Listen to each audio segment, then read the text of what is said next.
बहुलक कैसे निकाला जाता है। ठीक है, बहुलक कैसे निकाला जाता है, बहुत आसान तरीके से हम बताएंगे। बहुलक हम ट्रिक भी बताएं कैसे निकाला जाता है। बहुलक मतलब जिसका लक बहु बार, मतलब बहु मतलब ज़्यादा बार, जिसका संख्या ज़्यादा बार आया उसी को आंसर हम कर देते हैं। ठीक है, देखिए आपको हम उदाहरण ले रहे हैं, जैसे में 1 3 2 2 5 7, मतलब इसमें लक मतलब जिसका बहु है ना, जिसका ज्यादा संख्या दोहराया दिया गया हो उसी को संख्या क्या कहते हैं, हम उसका बहुलक कर निकाल लेते हैं। देखिए इसमें क्या है, दो संख्या है, इसमें एक है, इसका आंसर क्या हो जाएगा, दो ही हो जाएगा। जिसका ज्यादा बार दोहरा दिया गया हो संख्या उसी को आंसर हो जाता है बहुलक में। शॉर्ट तरीका निकालने का। अब बोलिएगा कि ई निकालना है तो कैसे निकलेगा, तो लॉन्ग थोड़ा निकलेगा। ठीक है, सूत्र से हम निकालेंगे।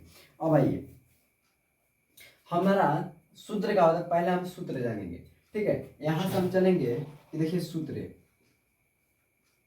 से सूत्र आपको मालूम होना चाहिए, एल होता है फिर प्लस F1 माइनस का F0। ठीक है, बटा 2F1 माइनस का F0 माइनस का F2 होता है ना, F1 माइनस F2 होता है। ठीक है, अब भाई गुना क्या होता है, एच। हम लोग कैसे बहुलक निकालेंगे, देखिए इसमें सबसे बड़ा संख्या कौन सा है वो हम पहले लिखेंगे। ठीक है, सबसे इसमें बड़ा संख्या क्या है हम पहले लिखेंगे। तो सबसे बड़ा संख्या मतलब F1 F1 में सबसे बड़ा संख्या क्या है, 8 है, तो हम लिखेंगे यहाँ पे 8। ठीक है, हम क्या करते हैं, ज़्यादा जगह नहीं है। ठीक है, तो F1 बराबर के 8 लिखते हैं। अब F1 के बाद क्या आएगा, F2 आएगा। ठीक ना, F2 आएगा तो हम F2 लिखेंगे। तो यहाँ पे लिखेंगे F2 मतलब F1, देखिए F1 F2, तो यहाँ पे 2 हो जाएगा। अब F2 तक है। अब F2 के बाद क्या आता है, F0 होता है, तो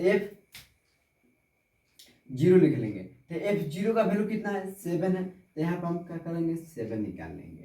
अब यहाँ पे देखिए, यहाँ पे होता है एल हम कैसे निकालेंगे, आपको देखिए यहाँ पे होगा एल फिर जाके एच होगा।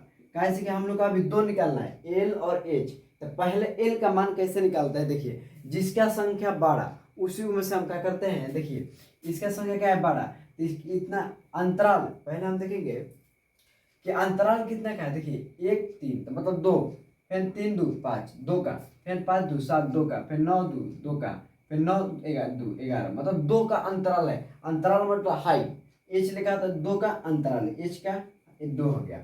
अब यहाँ पे एल क्या, देखिए सबसे संख्या किसका बड़ा है, इसका बड़ा है।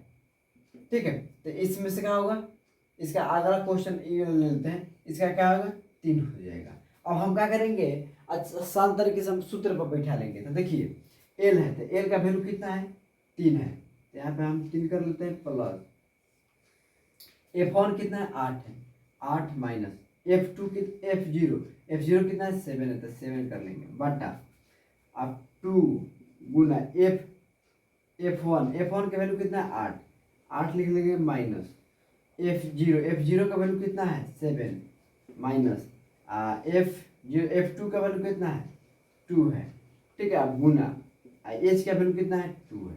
अब यहाँ पे देखिए 3 के 3 प्लस 8 में से 7 घटेगा 1 बटा 8 दूनी के 16 माइनस माइनस का प्लस 1 माइनस का लिखा था, तो 16 7 2 9, अब गुने के 2, तो यहाँ पे अब 3 प्लस अब 1 16 में से 9 घटेगा तो 7 बचेगा। ठीक है, 7 गुने के 2, तो यहाँ पे देखिए 3 प्लस के 1 बटा में 7 गुने का 2, तो 3 प्लस 1 में 2 से गुना कीजिए 2 आएगा ना, अब बटा 7। अब इसको आप बाटा पे के जोड़ निकालिए। अब आइए तो 1 क्या 1 और 7 का एलसीएम निकालेगा तो 7 आएगा। 1 के पहाड़ा में 7 कितना बार में, 7 बार में, तो 7 में 3 से 21 गुना कीजिए तो 21 माइनस सॉरी प्लस है, प्लस लिखेंगे। अब 7 के पाँच 7 कितने बार में, एक बार में, 1 में और 2 से गुना कीजिएगा तो कितना आएगा, तो 2 ही आएगा। ठीक है, अब इसको जोड़िएगा तो 23 बटा में 7 आएगा। आप भाग भी देते हैं ना, तो इतना भी आंसर आप छोड़ सकते हैं। तो देखिए हम लोग भाग देते हैं यहाँ पे 23 और 7, 3 7 21, फिर जाके कितना 2 बचा, फिर एगो दशमलव बैठे एगो 0, 3 7 दूनी का 14, 2 बार में 14, फिर 0, 6 आ गया ना, तो 6 आ गया तो फिर वो 0 बैठाइए, 7 7 49, 7 56, 56 7 से 8 बार में ना, 8 7 56, तो 56 फिर 4 आ गया। ये कटने वाला नहीं, 2 अंक के बाद क्या होता है, हम लोग का आंसर होता है 3.28। इसका आंसर आ गया 3.28। आई होप का आपको समझ में आ गया होगा बहुलक कैसे निकलता है। ठीक है, अगर आ गया होगा तो एक लाइक कीजिए, एक कमेंट, एक प्यार से सब्सक्राइब। चलिए अगले वीडियो में मिलते हैं। जय हिंद दोस्तों।